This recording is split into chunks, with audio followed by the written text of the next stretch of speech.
The biggest lie in basketball, that passing wins championships. Sounds crazy, but the numbers back it up.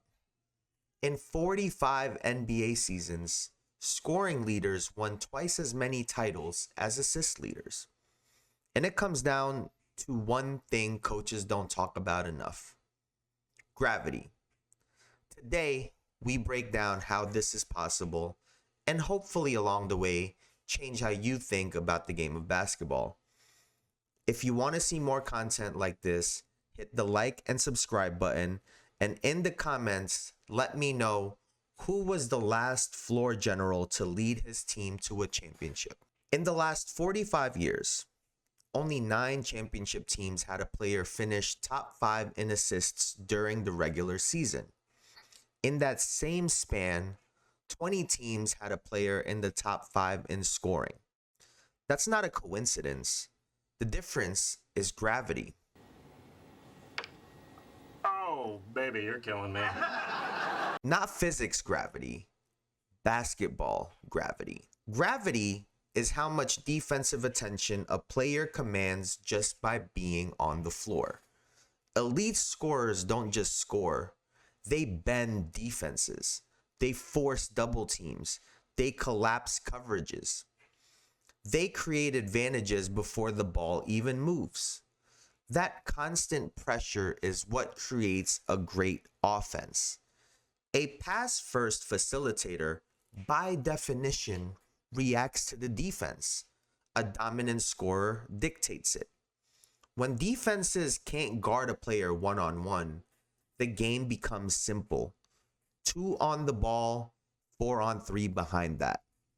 That's the foundation of every elite offense. Michael Jordan, Kobe Bryant, LeBron James. None of their championship teams were built around a ball-dominant, pass-first point guard. The offense flowed out of their scoring gravity. Now look at some of the greatest pure point guards ever. John Stockton, Steve Nash, Chris Paul. All-time great passers, all-time great floor generals. 0 championships. Not because they weren't elite, but because passing alone doesn't force the defense to collapse the way scoring does. Meanwhile, Steph Curry, who averages 6.3 assists per game for his entire career, has 4 rings and is widely considered to be the greatest point guard ever. Stockton, Nash, and Chris Paul averaged far more assists, and none won titles. Because Steph isn't pass first, he's gravity first. His shooting warps the floor even when he doesn't touch the basketball. The exception to this? Magic Johnson. Standing at 6'9", he was a physical anomaly for the position and a matchup nightmare. His size and dribble drive forced defenses to collapse, allowing his Hall of Fame cast to flourish. Stockton, Nash, and Paul were the small guards amongst the trees.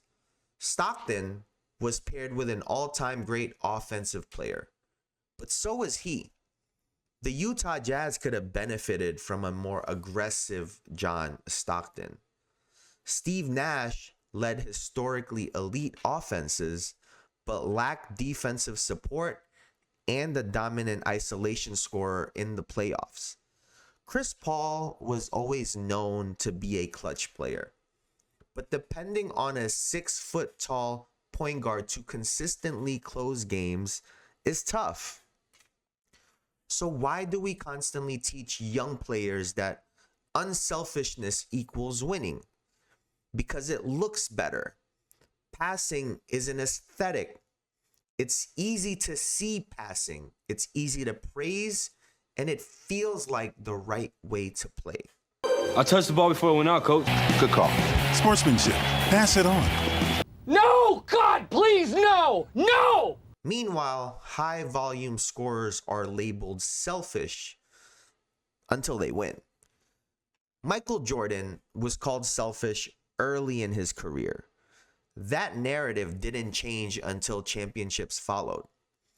Even though his scoring barely dropped when Phil Jackson joined the Chicago Bulls, he told Jordan, I had a meeting with Michael and I told him what we were going to do. Obviously, he scored 37, 38 points a game the last couple of years.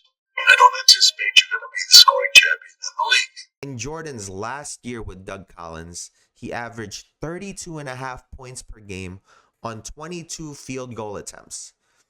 During his championship, he averaged 31.5 points per game on 22.4 field goal attempts. Kobe Bryant wore that selfish label for years. You know, a lot of stuff said about me or selfishness type of stuff. I asked him, I said, man, why are you such an asshole? Some of my teammates don't understand the work. I see dudes walk into practice 10 minutes before practice and they leave right after. Why the fuck am I going to pass them the basketball? I don't respect their work ethic. Until the same behavior was rebranded as the Mamba mentality. But I'm the best.